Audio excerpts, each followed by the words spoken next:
Hello and welcome to PlayStation Racer. My name is Mitchell Morgan and today we are going to be heading off to Europe for another world circuit race. We're getting through these now. We're going to be going to Maggiore, but first of all, before I do that, I'm going to go into the options, and we've been grinding, so I'm going to set this to hard, and it's going to be the hard race difficulty that we're going to be using for this race. So we're now going to go to Maggiore. And the only race that we've got left to do is the World Touring Car 800. So I'm just going to go in and change the car because I was trying this with the BMW VGT that I like, but it wasn't really up to it. So we're going to go with the NSX Concept. I'm going to be running with medium tyres, and I'm also going to just set the output adjustment to 90, the ballast 0, the power restrictor to 90, just to bring the performance points below the required 800. So those are the only adjustments that I have made for this particular run. So this is the World Touring Car 800 at the Autodrome Lago Maggiore, assuming I've said that correctly. We're going to be starting at the back of the grid and we've got 10 laps to do. So I'm going to start this on power level 4. Because with that power level and the medium tyres, I'm hoping that this is going to go all the way to the end of the race. Might even be able to do this one on soft tyres, but I found that the mediums were pretty good around here and lasted quite well. Now, it's a little bit dark as we start the race. It's early morning and we've got a little bit of shade here. As we come down the hill, we are currently in 20th place, and what I'm trying to do at the moment is really just stay with the pack and try and stay within around about 20 seconds is my benchmark, around about 20 seconds of the leaders, which means that if these cars around me are going to be pitting, then we'll be able to overtake them through the pit stops. But for now, we are actually managing to get through the traffic quite well. Now, I am narrating this afterwards, because this was a bit of a manic race and I needed to concentrate a little bit. It's a track that I'm not used to, and I will start in a moment to talk you through how I actually do this particular race. But one thing to note is, unlike some of the other cars that I used for this, I found that the NSX was really well planted around here, in particular some of these really fast sweeping corners where you can pretty much take them flat out, and some of the corners where I was needing to brake quite heavily for some corners, I can actually take a lot more speed through the corners in this particular car. So for me, the NSX was definitely the car of choice for this particular run. So we're just coming round to finish the end of the first lap, so it's quite a long, complicated lap. As we head down into the first corner, I'm looking for a little photographer right there at the side, bury it down into second gear to get it turned in. I went a little bit deep there. First gear just to get a little bit of rotation behind the Honda, otherwise second gear very often through there. And then third gear through this one, just taking lots and lots of the curb as we go up the inside of the Honda. Second for this one, being careful not to run too wide. I could have gone a little bit wider on the exit. And then up through the gears as we go down the hill. For this corner, I'm looking for the start of the little black line on the white part of the curb there. Brake as soon as you reach that, down into third gear, and then accelerate up the hill as quick as you can. Through this one, I just did fourth gear just to get the car balanced, and then it's a case of just threading it through this complex, staying in fourth gear until you get to this apex where I tended to get up into fifth gear, and then just running behind the cars in front, trying to pick up a slipstream as we go down this hill. We go over the top, it doesn't lift, but we can brake pretty much at the end of that little green boarding at the side there, down into third gear as we go through that corner. Here I'm staying on the right hand side just to try and get a run on these two cars. That was a little favourite overtaking point of mine, and then just up the gears, down the gears as we reach the beginning of that curve. Third gear, let it run out to the outside, could let that run a little bit more, and then pick up the apex on the end of that corner. I tended to treat that corner as one long corner. Down to third, take loads of the curb, let it drift out to the right hand side, and then we come across the start finish line for another lap. So that was very quickly how I run it. So watch out for the photographer or the person standing at the right hand side.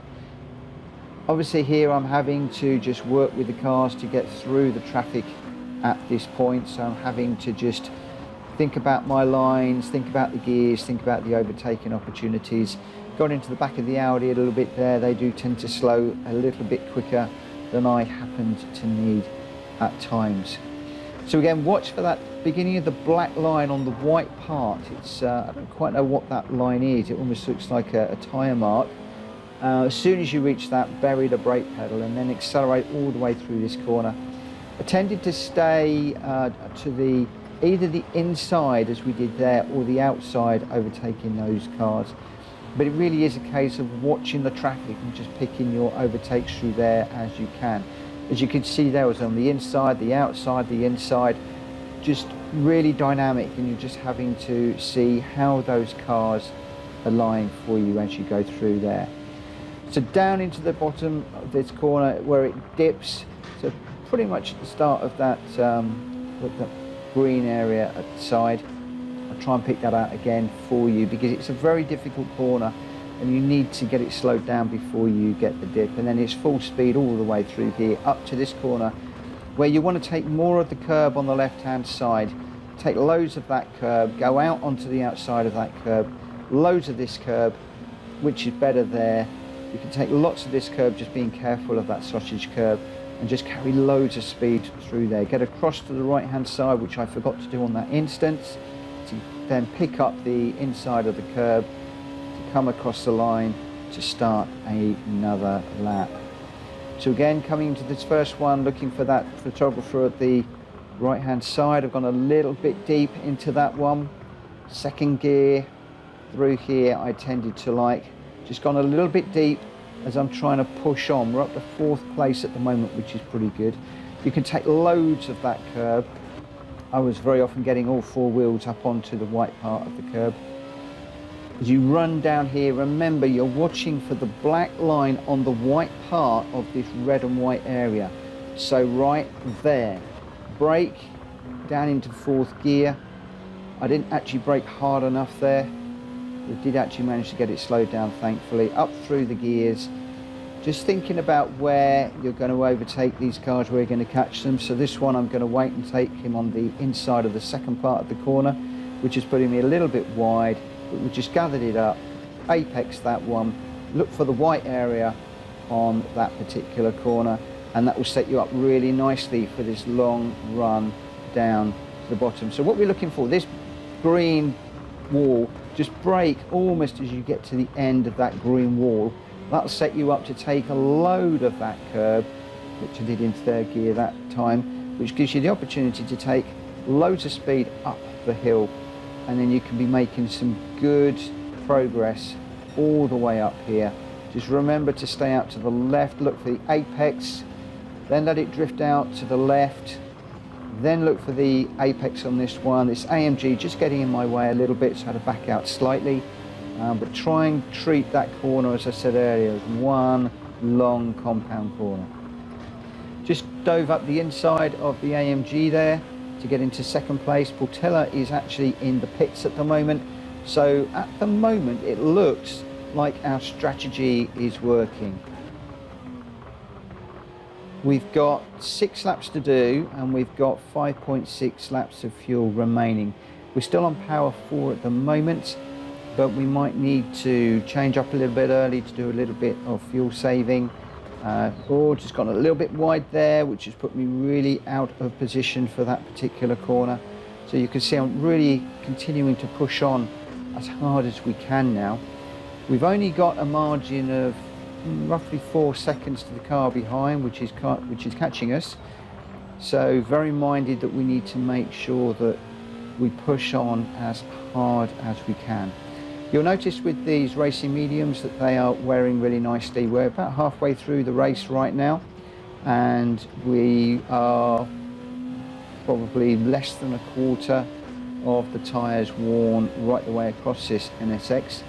So as I said, you could probably get away with the soft tyres in this particular race if you wish, but I did find that the racing mediums were quite nice for this one. So as you come down to this corner, just braking at the end of that green wall, loads of curb, carry the speed up the hill, drift across to the right hand side. Just at the beginning of that curve, start to move across, pick up the apex on both the previous one and that corner. Stay out to the left here, sweep across. You can take loads of that corner. I think I could take even more than I'm taking right now. But because I'm now out in front by 6 seconds, I'm being a little bit more conservative on the curbs. There's no real point at this stage in taking massive chances. And even on this hard setting, as we come up to finish lap 5, we are already 8 seconds ahead of the cars behind, really outlining how good this NSX is around here. And we've still got people pitting, which is going to put us even further ahead of some of the cars behind us. 12.7 seconds to the second place at the moment, and you can see just how I'm not using all of the track here at the moment. I'm just keeping this nice and easy to bring this home. Just an aside, I am starting to look at doing the daily races. I'm going to be doing those as live streams, I hope, just getting the rest of the equipment together to be able to do that. Obviously, when we start live streaming and we're racing for real, then we're going to need to tighten up these lines quite considerably on some of these tracks, because you will need to race the AI very differently to you race real people. With the AI, you can make good headway with regards to the car, having a faster car or a more drivable car, one that's more planted like this NSX. You can also throw the car down the inside without annoying the AI. It's not going to come back and deliberately ram you off. Whereas when we're running online with real people, we've got to keep all of that in mind. So the 17-second lead here would almost definitely be a deficit against rival cars running real world. But this video is all about just getting the gold for this particular World Circuit race on the hard settings. So I'm not worrying about clean laps. I'm not worrying about whether the car is a little bit too quick for the rivals. Also the strategy, I'm running a very different strategy to the others. I'm doing a non-stop strategy, whereas they are pitting. And that's where this strategy really does come into its own, because a pit stop around here I think is around about 30 seconds. So if we can stay within 20 seconds of the leaders at the early part of the race, then you know that you're sitting pretty. So Fraga in second has just pitted, which has promoted Portilla up into second, and it's also promoted us up now to 27 seconds ahead of the second place runner. We're on lap 7, so we need to start thinking about tyres. Just start thinking about whether the car is going to start sliding, whether we need to adjust our braking points. But on the whole, the tyres around about quarter to a third worn right now. They are actually standing up really well. Now, I'm not sliding the car around and being really aggressive through the corners. Have been looking after my tyres. So we are getting away with that quite nicely. Down into third gear for this one, as you can see, taking loads and loads of that curve. It's amazing how much you can take. And then using these curves, so the right, the left, the right, and then just drifting out to the left again. The curbs are going to be your visual indicator. You want to aim for each of those curbs. So as you clear one, look for the next, look for the next, look for the next. With that corner we've just done, the one at the top left of the map, remember, treat that as a compound curve. So although you've got two apexes, you almost want to think about it as one complete curve to be able to carry the speed through that corner and you really will then start to move away from the cars behind. So at this point we are just hit 30 seconds ahead of the cars behind. We're still on fuel map 4 at the moment, so we've got the rest of lap 8 and then 9 and 10, so a little over 2.5 laps to do, and we've got 2.5 laps of fuel. So again, I'm okay for the moment, but starting to think at this point about the fuel settings, whether we need to take that up to 5 or 6, and also whether we need to just change up a little bit early rather than using the full rev band. At the moment, looking at the gears, I'm using the full rev band quite a bit, and then occasionally I'm changing up just a little bit early. So you can see there, just using all of the rev range before we changed up into 6. For the moment, not even really getting up to full revs. As we come into this corner, we just touched the top of the rev range. Gone a little bit wide there, just kept the power down, kept it straight. You've got that little yellow bit of concrete that you can get onto to just straighten the car up, so don't panic if you go a little bit too wide on that corner.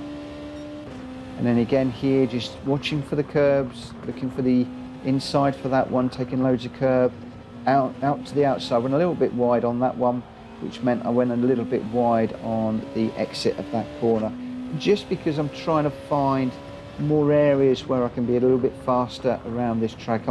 It's a track that I don't run very often. It doesn't come up in the daily races very often, and I haven't done this track since I was doing the menu books. So because it's a track I'm not overly familiar with, I'm just being a little bit careful, but also trying to push as much as I can to see where I can make up a little bit more time on this particular track. So again, loads of curb on that one. Could have gone a bit further out to the left on that, really not using all of the track even now.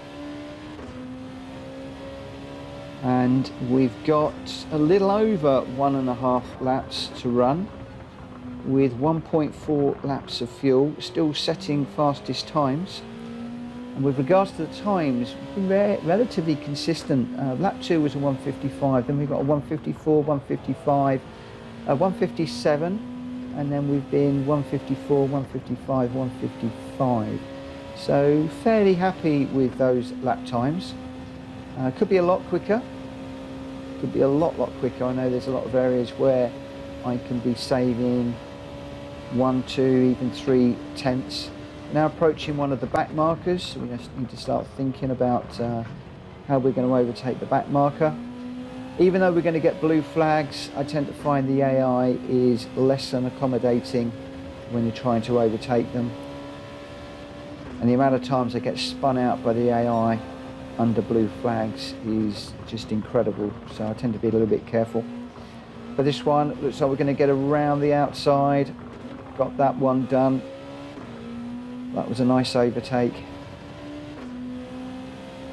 And at this point we've got 0.8 of a lap, and I really needed to have been leaning off earlier. I have pushed it to 6 now. If I'd started to lean that off and change up a little bit earlier at around about laps 7 and 8, when I could have done, I would not have needed to come into the pit for what was effectively a precautionary stop. I might even, on fuel map 6 and with early upshifting, have managed to get that fuel through to the end, but with a minute gap to the second place, it really made sense to just come in and do a very quick splash and dash style pit stop. So I'm not quite sure where that has left us now. We are on the last lap and we're showing as being 1 minute and 3 seconds ahead of the second place.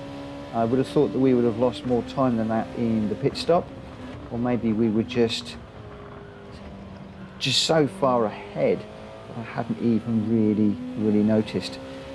So I'll remind you that we are on the hard settings. to, okay, it's dropped now, which was a little bit more realistic. So we're down to 46 seconds. So we lost about a quarter of a minute coming in for that pit stop, looking at that. But with the NSX, this really is a car that can monster this particular race. We're on the hard settings, as I said, in this car, and we are 47 seconds ahead of the next best car. I pointed out a few of the places where you can really cut the curbs. You can probably cut the curbs even more than I am, but at this stage I'm really just keeping it very smooth. There's no need to be getting wildly up on the curbs and risking unbalancing the car. Very often when I'm driving, I like to try and keep two wheels on the circuit if I can. So I think two up onto the curbs and just trying to keep one wheel on the black stuff, because it does keep the cars quite nicely settled. So with that splash and dash, no real issues, no worries. We come across in first place, a country mile ahead of all of the other racers. There is the gold trophy, 168,000 credits for a very easy race. And that is how I would suggest that you run this particular race. If you're having trouble with some of the other cars, there are a few that I tried. I tried the BMW VGT. There was a few others that I tried. I think I tried a Porsche 911 at one point as well. But this Honda was definitely the car of choice here. I did also try, I believe, the Ford GT, but I tended to find that the braking was a bit off in that, and without playing around with the braking, I was struggling a little bit. So that was how I wound up with the Honda, which is starting to become my go-to car for some of these WTC races. Although I love the BMW VGT very much, this Honda is becoming a car of choice, in particular for the WTC 800 races. Anyway, thank you ever so much for watching. I hope that you've enjoyed this video and you found it useful. If you have, please remember to hit the like button and subscribe to the channel if you haven't already. It really helps no end. And if you are a current subscriber and back for more, thank you ever so much for continuing to support my channel. It's greatly appreciated. For now, I'm going to call it a night, and I'll see you again very soon. Take care. Bye-bye.